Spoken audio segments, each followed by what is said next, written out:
What'd you throw? Rock, paper, No, it was a pick a number between 1 and 10. Sorry, I went with even. Low number. the number was 2. He picked. What do you think of, Benny kind of got some national news with the statements at SEC Media Day. Do you like to see that kind of confidence, or would you rather him bite his tongue just a little bit? I love it. I mean, back it up, go play. I think he's, as a coach alluded to, that his first 2 years here, and what do you love about him is that he comes out every day, goes to work, and practices hard, gives everything you got, and he's going to do that. Whether he's the best running back in the country or not, that'll remain to be seen. But you got to love that confidence, and he's going to give you everything he's got. So, I'm okay with it. I want to ask you who your quarterback is, but how is this quarterback competition different than what you've seen in previous years here?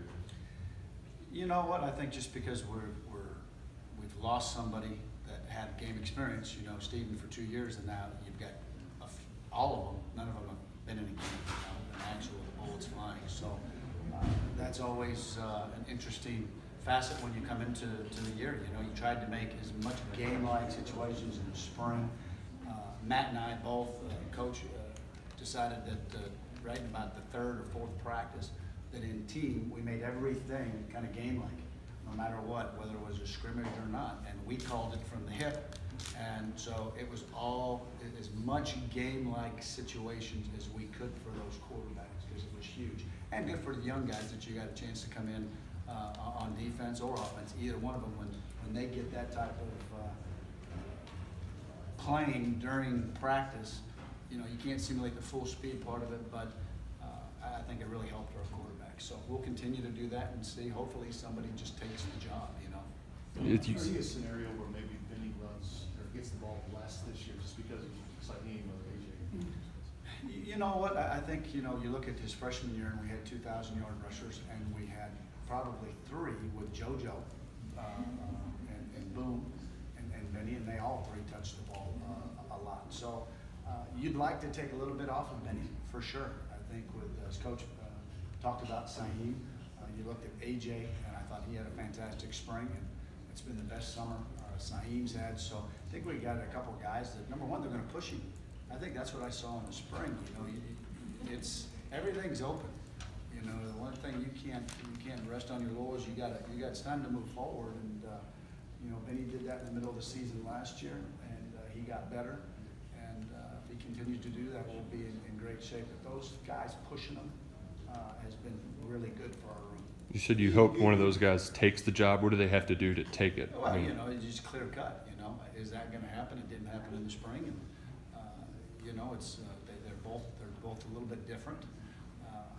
But you'd like to see somebody rise, right? Somewhere down the road, whether it be in the first 29 practices, whether it be by game 3, or game 6, somebody's going to have to take this thing and go with it. So you love that competition, but that's everywhere. Left tackle, our center, our right guard, it's competition.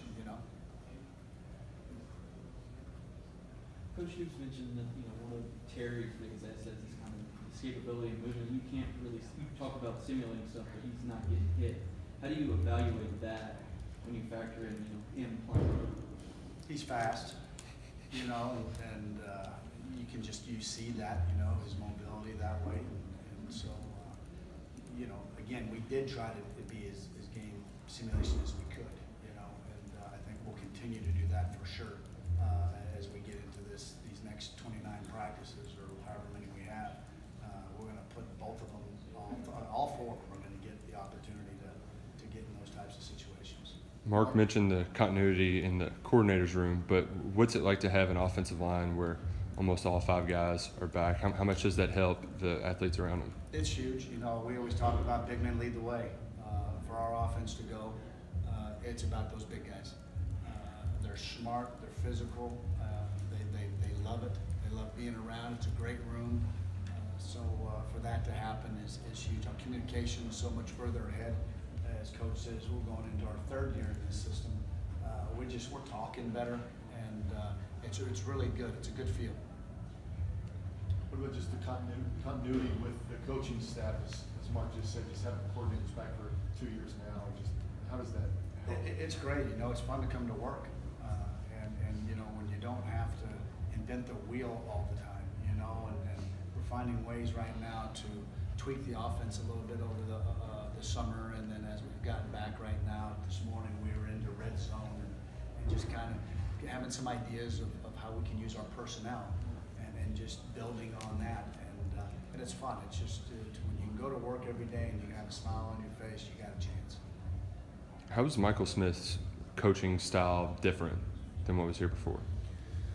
Well, you know, his experience in the SEC, I think, was huge. I think, you know, our receiver coaches, Lamar, you know, he played the game and he played in the NFL. You know, I think that's huge. You know, so did Mike, but I think him and the experience in our league, I think really has been valuable. How valuable is it for when you got a lot of young guys?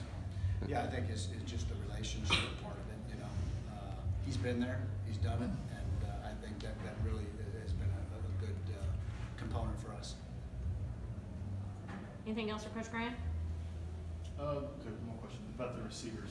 Yes. Mark just talked about, and you got some unproven guys, and you got a guy like Dorian coming back. So what are you looking for in that role? Well, Dorian, you know, really, I tell you, one of the things that we're going to talk about, you know, we talked about being more of an explosive offense in the spring, and you know, you always talk about turnover ratio, you always talk about those things that are cliche, being a you know, situational masters, being great at 2 minute, 4 minute, third down, and red zone, and all those have to happen. But I think Coach said it the best in terms of he challenged them to compete, and we were better at the end of the spring. We need to compete, but we need to compete with some urgency on every single play. I think that's going to be the message for us as we go into this thing. You know, because you go into a game, and Coach always talks about it can be the first play, the 15th play, or the 68th play. You don't know when that play is going to matter to make a huge difference in the game. So we just need to compete with urgency on every play in practice as well as when we get into a game.